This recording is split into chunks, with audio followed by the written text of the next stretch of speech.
Ang gamit natin ngayon ay isang GoPro.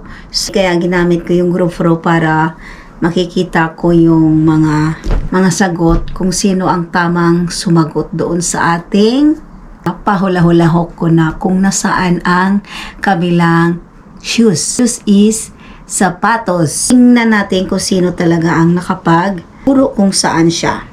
Camera na GoPro, so pwede naman natin yung gamitin.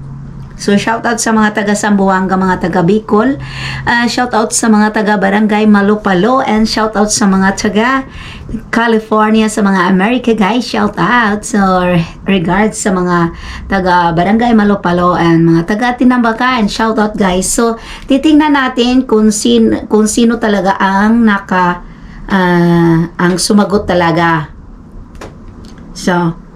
So, titingnan natin. So, nandito to yung mga shoes. Nandito kasi ang shoes eh. So, tingnan natin kung sino ang sumagot dito. May mga message dito. So, ayan siya. Sabi ni Amelda sa Mustrada, good luck sa makikita mo. Makikita, ma'am, parang Cinderella, ma'am. Sabi naman kay Glacerianit, nasa ilalim ng mesa.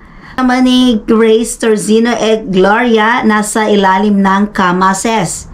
So, sabi naman ni Sisi Marmolegan, ano ang games yan, Sisi?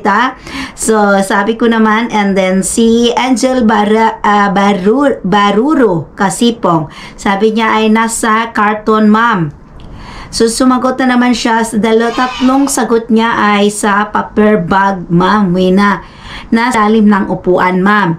So, Ate Perly Bonson sa shoutout sa mga taga Quezon Province, mansion sa kwarto mo. Si Norlita Sarol Lilay, shoutout sa mga taga Sharkini, sa mga taga Norway na nag-watching. So, sabi naman niya ay sukanay sa shows. So, sabi naman ni Lovelayan Ganda ses. Kaya Lovelayan siya, baka naiwan ses. Si Daniel, baka nasa shoes rack, ma'am. Wina. So, Aquino, shoutout po. Sa ilalim ng lamesa. Si Daniel, nasa labas ng bahay sa pintuan, ma'am. Wina. So, nag-message si JB Magaling, nasa ilalim ng kama or bed ninyo po, ma'am Rowena.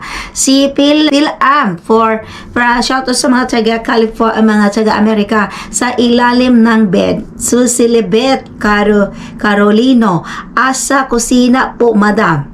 Baka nasa ilalim ng ibang shoes or sandal. So, Jifa, baka nasa ilalim ng upuan, ma'am. Baka nasa kilid ng kabinet.